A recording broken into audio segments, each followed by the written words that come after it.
Shalom, dear brothers and sisters at BRADTV and all of your listeners, all of the people who have benefited greatly from these 10 years of ministry. Congratulations. This is Eitan Shishkov speaking to you from Israel.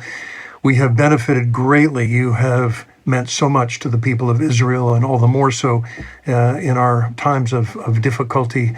You have blessed the youth of Israel and mean so much to us. Thank you from our hearts for being so connected with us. We love this heart-to-heart bridge from BRADTV to Israel, to the Fields of Wheat ministry, and all of the congregations in Israel. We say, Toda Rabba, Kamsamnida. So happy birthday, 10 years to BRADTV and to all our brothers and sisters in Korea. I want to bless you from Jerusalem, from Israel. I'm Joseph Magen from All Israel News and Kehila News. And we say in Hebrew, Yom Huledet Sameach, 10 Shanim, happy birthday, 10 years, BRADTV.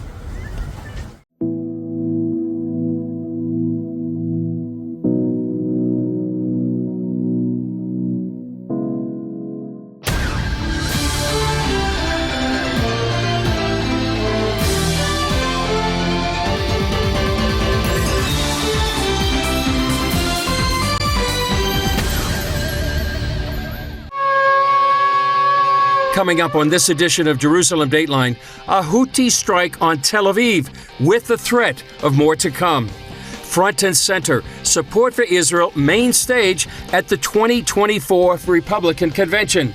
And healing for the traumatized and brokenhearted.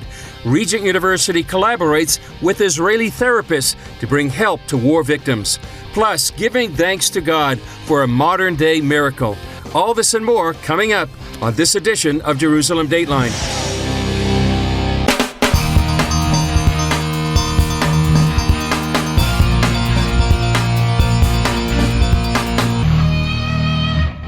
Hello and welcome to this edition of Jerusalem Dateline. I'm Chris Mitchell.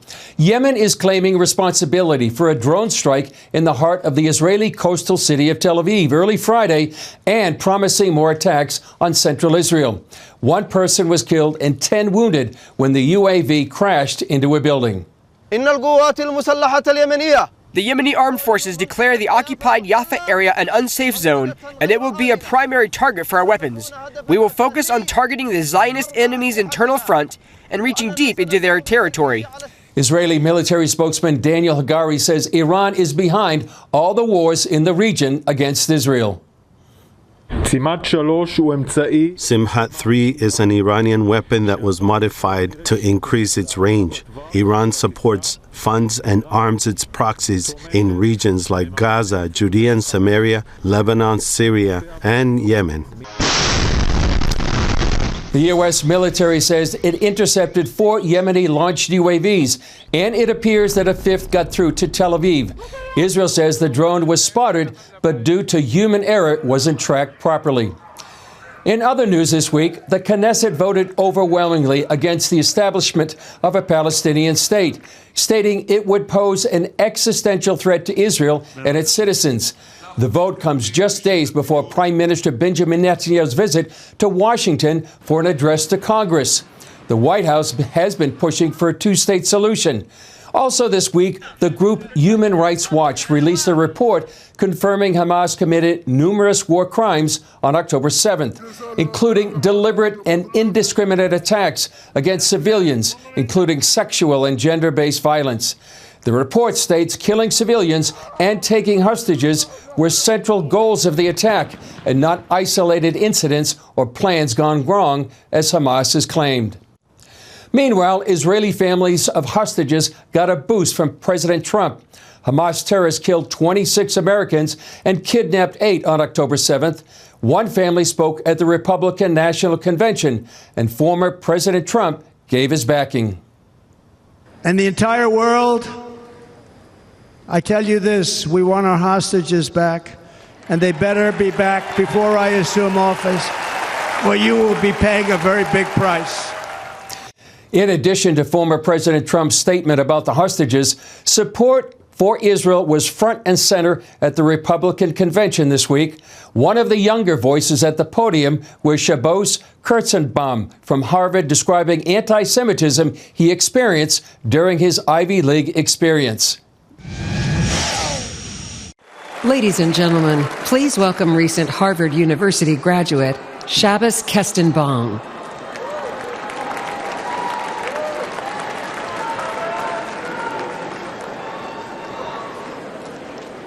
My name is Shabbos Kurtzenbaum.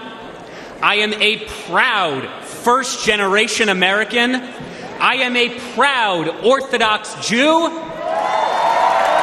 as of 5 months ago, I am the proud plaintiff suing Harvard University for its failure to combat anti-Semitism.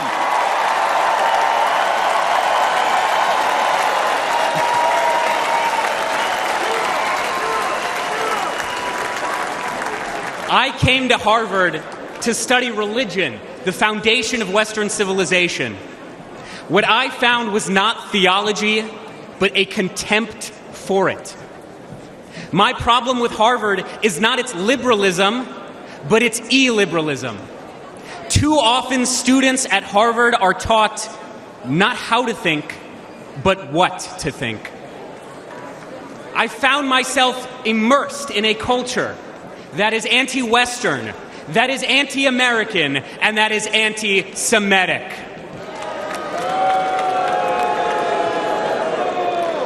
After October 7th, the world finally saw what I and so many Jewish students across this country experienced almost every day. When I planted 1,200 Israeli and American flags on campus, they were all vandalized within 24 hours.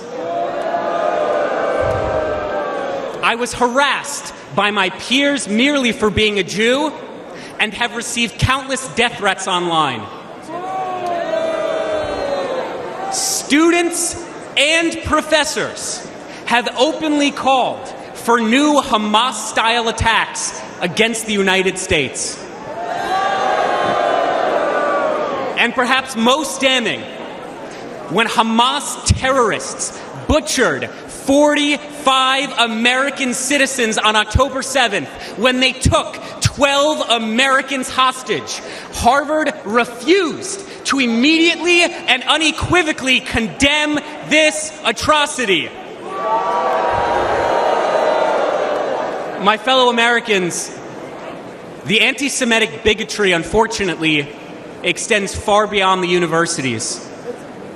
Although I once voted for Bernie Sanders, I now recognize that the far left has not only abandoned the Jewish people, but the American people.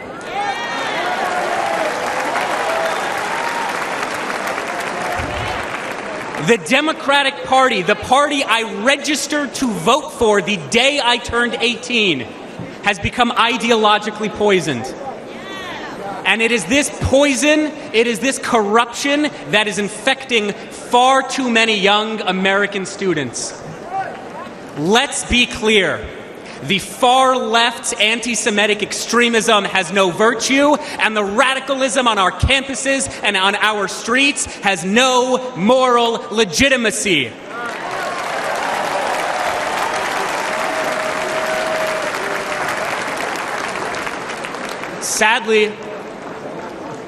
Sadly, the far left-wing tide of anti-Semitism is rising. But tonight, we fight back.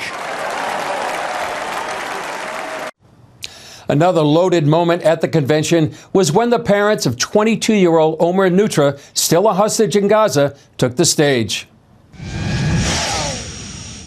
Imagine over 9 months not knowing whether your son is alive, waking up every morning, praying that he too is still waking up every morning, that he is strong and is surviving.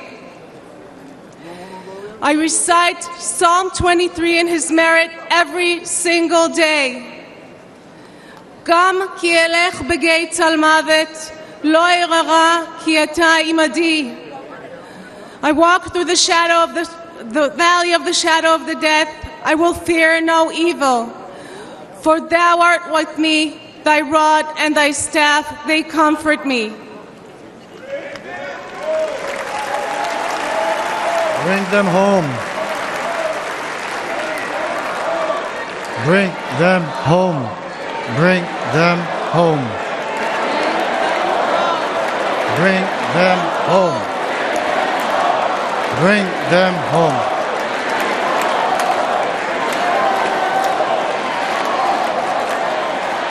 During the brutal October 7 attack on Israel, over 1,200 people were slaughtered. Of them, 45 were American citizens. Where is the outrage? Where is it? This was not merely an attack on Israel. This was and remains an attack on Americans. Omer is one of 8 American hostages and one of 120 hostages still left in Gaza.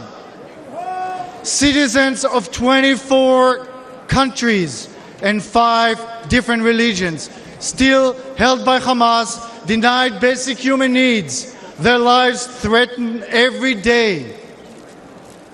President Trump called us personally right after the attack when Omer was taken captive. We know he stands with the American hostages. We need our beautiful son back. And we need your support. We need your support to end this crisis and bring all the hostages back home. Coming up, Regent University sharing life-giving stabilization techniques for trauma victims.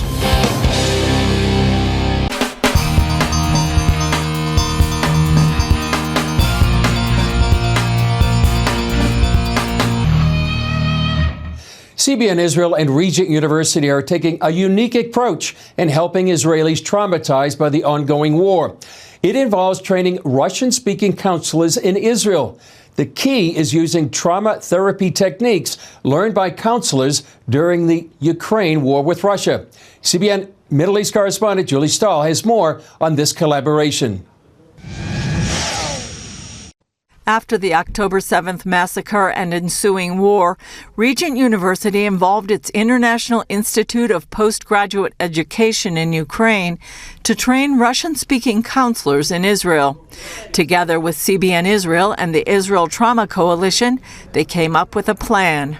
We've been feeling so connected to Israeli people in our suffering and your suffering because it's very similar to what we experienced as a nation when we experienced barbarian attack on our democracy, on our freedom in the middle of the 21st century.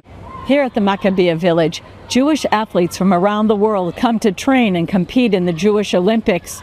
This week, dozens of Russian-speaking therapists have come for a different kind of training. I'm faculty at Regent University and brought 2 colleagues with me from Ukraine who are trained to educate psychologists in immediate stabilization procedure, compassion fatigue, stress management, and just understanding stress reactions so that we can best fit our interventions to help people who are in pain and suffering and have some responses in war situations. Dr. Olia Zaporozhets says trauma from war is ongoing, and the Ukrainian professionals have current experience that's valuable in the Israeli situation. We're doing this seminar in Russian language for Russian-speaking clinicians here that we've heard that almost 15-20% of Israeli population is Russian-speaking. We came to talk about how to help people going through stressful events, whether that's bombings or soldiers in a trench. That is, both civilian and military. Psychologist Katerina Krylova says Israelis were eager to learn. Because of the war in Ukraine, they first came to teach us, and now we are able to come to Israel and share here. Psychologist Ludmila Horodianko, who works with both Ukrainian children and adults, shared skills intended to quickly calm trauma victims. By using these techniques, a victim can be stabilized in just 20 minutes. They also covered compassion fatigue, burnout from listening to the psychological trauma of others. That's why we came to share on these topics, because these conditions can be prevented. Max Goldenberg leads the Israel Trauma Coalition, a leading agency addressing trauma among Israelis in both southern and northern parts of the country. First, I want to thank our partners and friends from CBN Israel for bringing a wonderful team to help us to build a cadre of professionals, mental health professionals in Israel that can address the trauma among the Russian-speaking audience in Israel.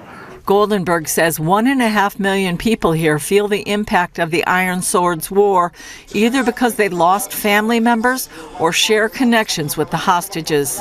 What we need right now is practical tools that can be implemented immediately tomorrow during their work with their patients, with the families and individuals that they support. The Russian-speaking counselors immigrated to Israel decades ago. Some are helping those who fled the war in Ukraine, as well as Holocaust survivors, soldiers, and others. It's relevant that she understands not just that she has knowledge, she knows what it feels like to be on the inside of war, inside the crisis. This is important. The Ukrainian girls succeeded in giving us learning days based on experience. It not only helps, but they're really tools that you can take in an orderly way and use them immediately. They credit the immediate stabilization procedure developed in Israel by psychiatrist Dr. Gary Quinn as their most valuable tool. At the beginning of the Ukraine war, Quinn volunteered to first help therapists there, then train them to use the procedure. All of the therapists themselves were at a very high level of stress because of the war and had to do the ISP first to calm them down.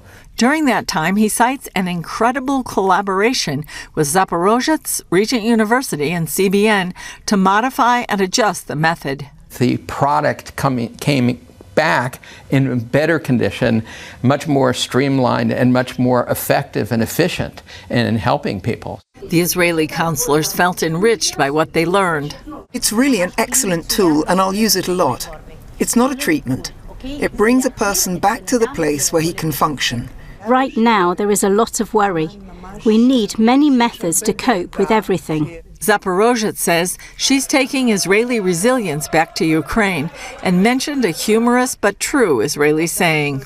All Jewish holidays are like this, and it's something that we probably need to do more in Ukraine. Yeah, they were trying to kill us. We survived. Let's eat. It's great. I'm taking it home. She believes the key is a love for country and fighting for the future to leave a better legacy for your children. Julie Stahl, CBN News, Kfar Maccabea, Israel. Up next, Middle East correspondent Julie Stahl expands on her story about innovations in trauma therapy.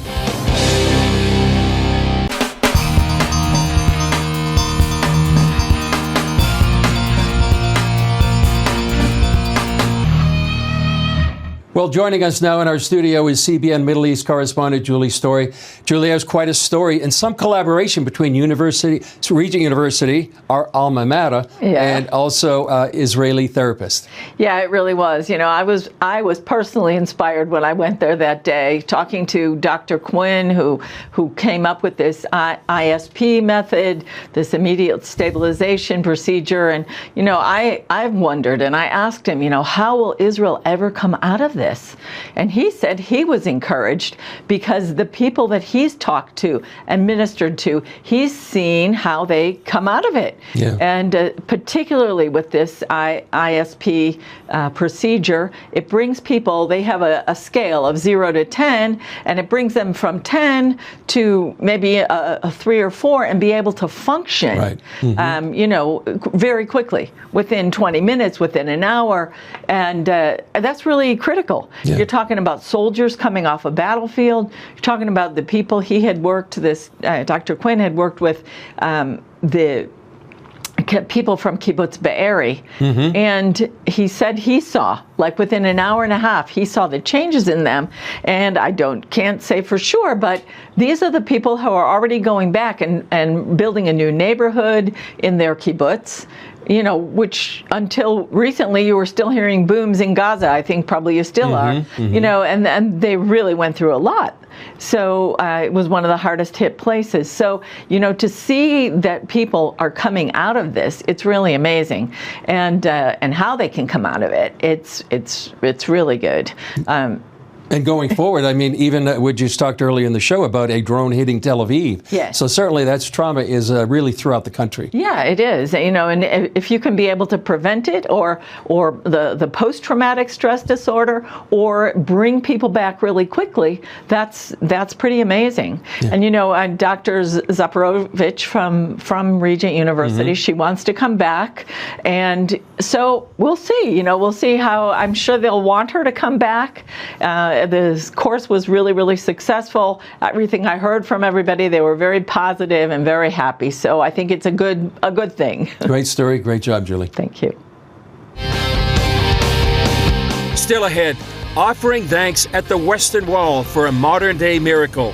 When we come back.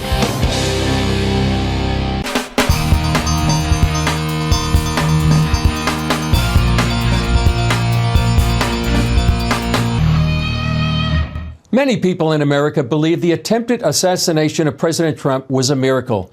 Many Israelis do also. And that's why one man wanted to give thanks at one of the holiest places in all of Jerusalem, the Western Wall. James Rosenberg asked these fellow Jewish worshipers at the Western Wall to join him in reciting Psalm 100 on behalf of President Trump. And this is a psalm that is dedicated to being thankful to God for something that happens that you want to be thankful for.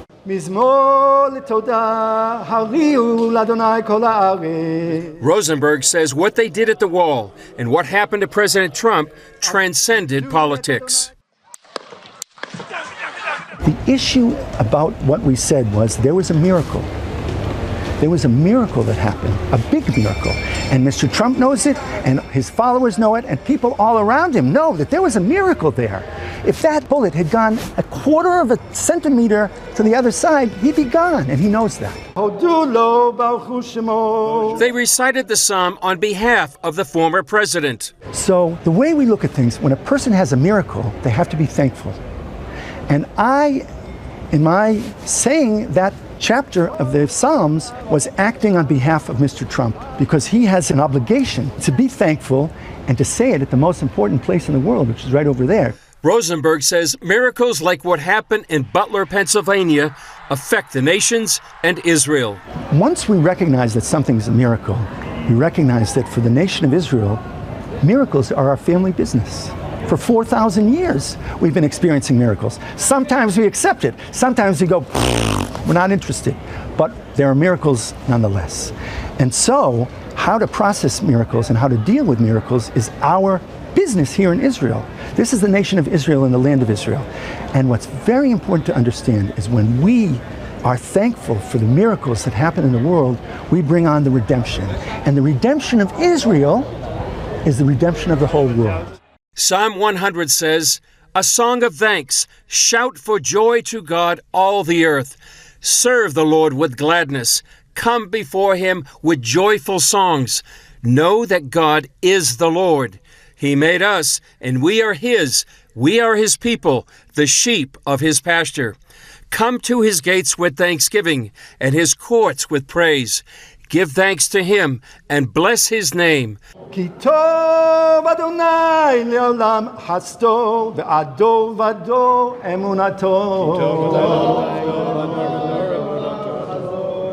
Well, it's such a great story. Well, that's all for this edition of Jerusalem Dateline. Thanks for joining us. Remember, you can follow us on social media and access CBN content through our CBN News and other CBN apps. You can also keep in touch by signing up for our email blasts, and please continue to pray for the peace of Jerusalem and for the protection of all of Israel. Let's lift up IDF soldiers in our prayers and all those caught in harm's way. And may God make a way for the hostages to come home. I'm Chris Mitchell. We'll see you next time on Jerusalem Dateline.